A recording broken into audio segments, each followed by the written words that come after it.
All right, everyone, welcome back to the deep dive. Today we're going to be doing something a little bit different. We're going to be looking at language acquisition. Oh, very cool. Yeah, it's a topic that I think is fascinating for so many reasons. Uh, I mean, it's something that literally every single human being on this planet go through, whether you're learning one language or 5 languages or 10 languages, right? Like yeah. everybody starts with the same building blocks. And so I thought it'd be really cool to kind of dive into that and see what we can find out about, like, the different stages people go through, the things that help people acquire language faster or slower, and just kind of like the magic of it all, right? Because it really is kind of magical when you think about it. Like, how do we Right. go from these little babies that can't even like hold their heads up to, adults Yeah. who are speaking, multiple languages fluently? Yeah, absolutely. And like thinking about it from like a developmental standpoint, how we go from these sounds to, eventually being able to communicate in a meaningful way. Exactly, exactly. So we're going to be looking at this from two main angles today. We're going to be looking at first language acquisition, which is obviously like the process that we all go through when we're babies and learning our native tongue. Right. And then we're also going to be looking at second language acquisition, which is, when you learn a language later in life. Yeah. So this could be, in high school or college or even, as an adult, just picking up a language for fun or for travel or for work or whatever. So I'm really excited to dive into this with you. Yeah, me too. I think this will be fun. So let's start with first language acquisition, right? Let's go back to the very beginning. Yeah. We've got this little baby. They're like just a few months old. They can barely hold their heads up. They're still figuring out, like, how to use their hands and feet. Yeah. And yet somehow they're already on the path to learning a language, It's crazy. right? It's like, what's going on in these tiny little brains that's allowing them to do this? So, so one of the first stages that we see in language acquisition is babbling. And I think a lot of people think that babbling is just like, babies making cute noises. Yeah, just sounds. Yeah, but it's actually so much more than that. So much more. Right, because during this stage, babies are actually starting to tune into the sounds of their native language. They're starting to recognize the rhythm and the intonation and the different phonemes that make up the language that they're hearing around them. Right. And like the crazy part is that like they're able to distinguish between sounds from any language at this point. Yeah, that's amazing. It's like they have this capacity for like any language in the world. It's like a superpower Yeah, totally. that we sadly lose as we get older. We do. It's like as we start to like specialize in our own native language, we lose that ability to differentiate between all the other sounds, which is kind of sad, but it's also kind of like, I don't know, it's just like how the brain works, I guess. I guess so, but it's pretty remarkable that they have that. Yeah, it's incredible. So they're babbling, they're tuning into the sounds of their native language, and then around their first birthday, something really cool happens. What's that? They enter the holophrastic stage. You ever heard of this? Yeah, so this is when they can start to use like one word to represent like a whole thought or sentence, right? Yeah, exactly. So like my nephew, for example, he used to just point at the fridge and say milk. Oh, yeah, totally. And we would know that he meant, I want milk. Right? Or more milk. Yeah, or more milk. Okay. Exactly. Yeah. So it's not just like a random word. It's like a whole sentence compressed into one word. Yeah, and it shows like they're really starting to grasp those concepts and how to express themselves. And it's so efficient. Like if Yeah. we could all just communicate in single words, that would be amazing. That would be awesome. Right.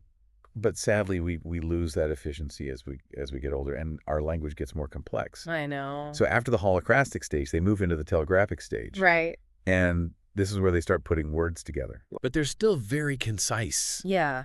Very like to the point. Yeah, so they're sending telegrams, right? Exactly. So instead of saying, I want a cookie, they'll just say, want cookie. Want cookie. Right. Or instead of saying, can we go to the park, they'll just say, go park. Right. And what's really interesting about this stage is that even though their sentences are grammatically incorrect, Yeah. they're still following the basic word order of their native language. It's true. So like in English, we say subject, verb, object, right? Yep. So they'll say want cookie, not cookie want. Right? So it's like they're already internalizing the rules of grammar, even though they don't consciously know it. It's amazing. It's wild. And so this process continues as they go through the later stages of language acquisition, right? They keep refining their skills, they keep building their vocabulary, and eventually they become fluent speakers of their native language. Yeah.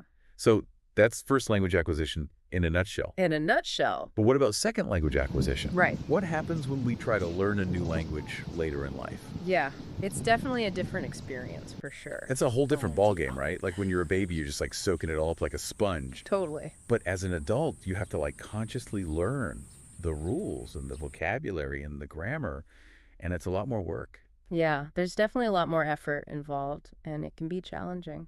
Yeah, and it can also be really frustrating, right? Like you're trying to communicate and you're making all these mistakes, and it's like, You feel like you're never going to get there. exactly. But it's important to remember that those mistakes are actually a good sign They are. because they show that you're actually engaging with the language and you're experimenting and you're learning. That's right. So don't be afraid to make mistakes. Don't be, Embrace them. yeah. So let's talk about some of the stages of second language acquisition. So one of the first stages is the pre-production stage. Right. And this is basically the silent period where you're just like listening and observing and trying to absorb as much as you can. Yeah, you're like a sponge, just soaking it all in. Exactly. And it can feel really overwhelming, right? Like you're surrounded by this language that you don't understand. And it's just like, oh. It's like being at a party where you don't know anybody. Exactly. And you're just kind of standing there awkwardly. Yeah, and you're trying to like pick up on little bits and pieces of conversation. Right. But you're not really ready to speak yet. Not yet.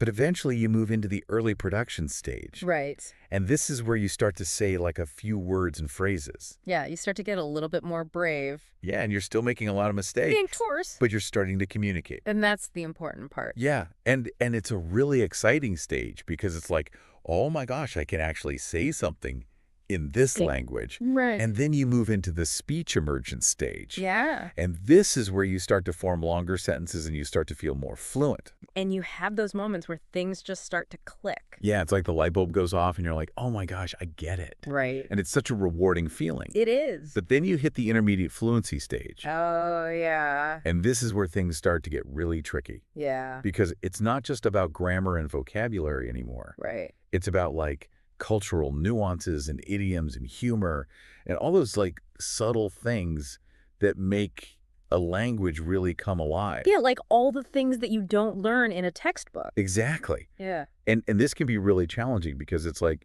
you have to really immerse yourself in the culture You do. to really understand those subtle nuances. Yeah, and it takes time. Yeah, it does. And then finally there's the advanced stage. Right. And this is where you're basically fluent. You're pretty much there. Yeah. You can think in the language. You can dream in the language. Right. You can like, watch movies and read books and have conversations without even thinking about it. Right, like it just becomes second nature. Yeah. Yeah. And this stage is achievable, It is. but it takes a lot of hard work and dedication. It does. So yeah, that's second language acquisition in a nutshell. In a nutshell. It's a long journey, It is. but it's a rewarding one. Absolutely. So I hope you enjoyed this deep dive into the world of language acquisition. Me too. I think it's a fascinating topic, and I hope you learned something new. I always do. So what stage are you at in your language journey? I'd love to hear about it in the comments below. Yeah, let us know your experiences. And until next time, keep those brains buzzing. See ya.